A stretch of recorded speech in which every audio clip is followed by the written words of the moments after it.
Rukmini, would you like to speak next?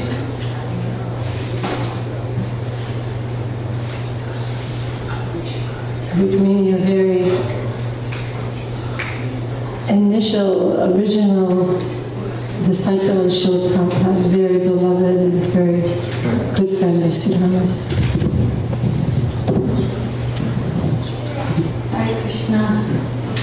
My deepest condolences to Braja, Prema, and to you both, your sister and brother, and to actually everyone in this community who loved her so much. Sudharma, I believe she was born on Christmas Day. Isn't that right? She was born on Christmas Day.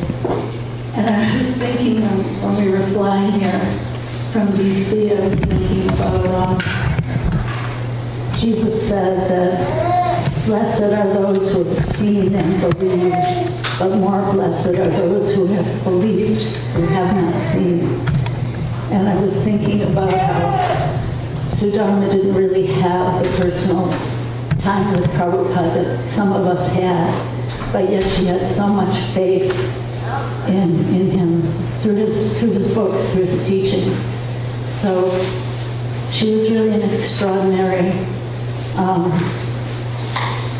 trailblazer, pioneer, fighter, and she was always fighting for the underdog and those who were being misunderstood, fighting against speciesism, sexism, everything.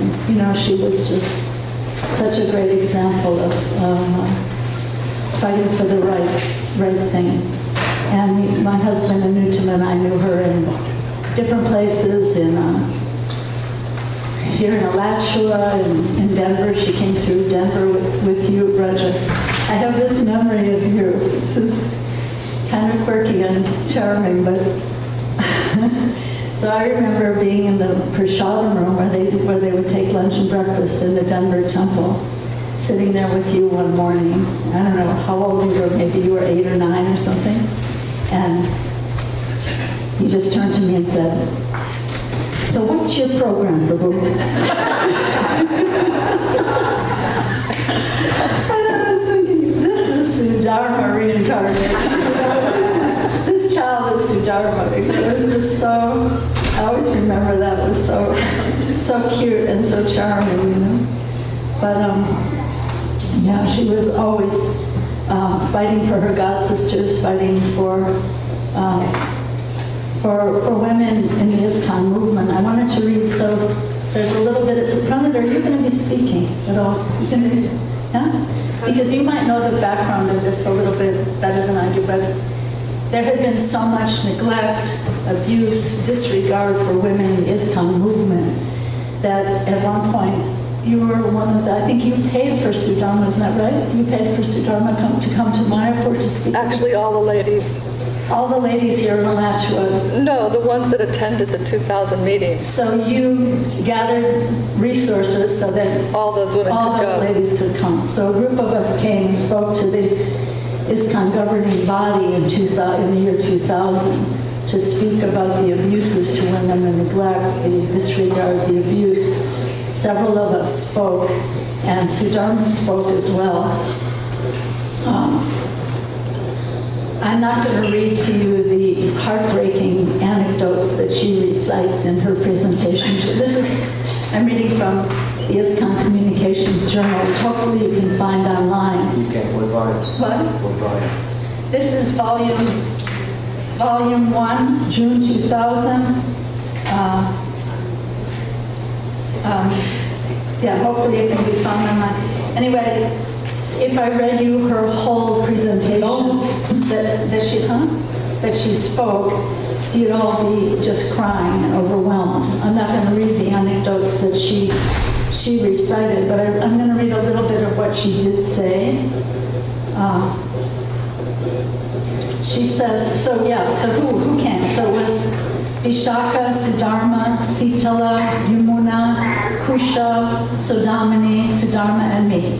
We came and spoke to the GBC, and you know, many of them really weren't interested in what we had to say. Some of them were open to it, but it was you know, it was something that had to be spoken, and it was perhaps groundbreaking, hopefully. So Sudharma says, this is just excerpts.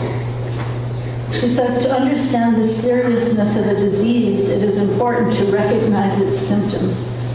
Otherwise, by minimizing or ignoring the symptoms, the body may be invaded by a terrible, even fatal illness. So I'm skipping forward, but she says, many of you have probably wondered why we felt it was so important to establish the women's ministry.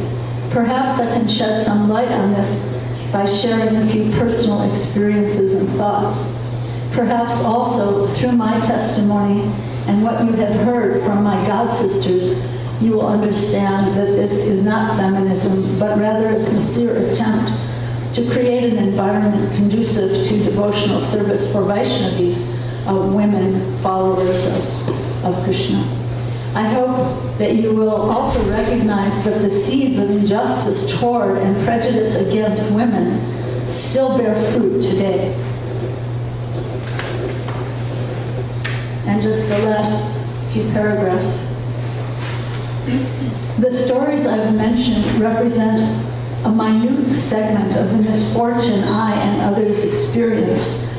If you believe these are tales of ISKCON's distant past, my present service to the women's ministry has taught me otherwise. We sit before you now, a ragtag remnant of Srila Prabhupada's female disciple army. Each one of us had considerable reservations about making this journey, and each of us came at substantial personal sacrifice. One of the ladies here has even lost her means of livelihood as a result of taking extended time off work. But we came out of a sense of duty and concern that extends in truth beyond our compassion for other female devotees. It is our perception that our movement is becoming more and more fragmented due to a lack of empathy, understanding, honesty, and trust amongst our society's members, and thus our society's heart is being torn apart. Perhaps the desire to renounce the object of sense gratification has led to a denouncement of women devotees, which in turn results in a denial of the more feminine Vaishnava qualities that each one of us holds within the core of our hearts, qualities that may now be needed to reinstill the trust and faith of our society's members. Despite the sufferings of the past, our concern is not for ourselves, but rather for the health and well-being of our society. Please give us the opportunity to serve cooperatively and respectfully together so that we may all fully contribute our talents and abilities in the service of our spiritual master. So just a few moving words from Sudharma, from the beautiful heart of Sudharma. So just in closing, I wanted to say that, you know, we had the good fortune of going over to Prema and Sudharma's house for lunch not so long ago, but you know, I was with her on a little committee to create a mood of radical personalism in ISKCON. So when I think of what will be her legacy going forward, what was most important to her, and what we should carry forward into the future, I think it was her wish that the ISKCON society really imbibe a mood of radical personalism that was very, very important to her. Each one of us, or I call it also radical noticing, you know, each one of us noticing when someone's suffering is, you know, so many of you in this community exemplify Sukhada and Pranada, so many of you. So yeah, I think that's important that we try to, in her honor, carry that forward. She was also she created this radio station, which I know the women's ministry has discussed trying to take it over, but you know, that was another important legacy that she'd love to have carried forward. So if any of you are inspired to, she wanted to be 24/7, she wanted to be 7 days a week, 24 hours a day. Well, maybe all of that won't be possible, but maybe something. So maybe some of you in this room, or maybe some of you listening online might be inspired to help carry that vision of Sudharma's forward into the future also. So again, my deepest condolences to you, Prema, Raja, and Sudharma's dear brother and sister, and all of you who loved her so much, love her so much. Hare Krishna.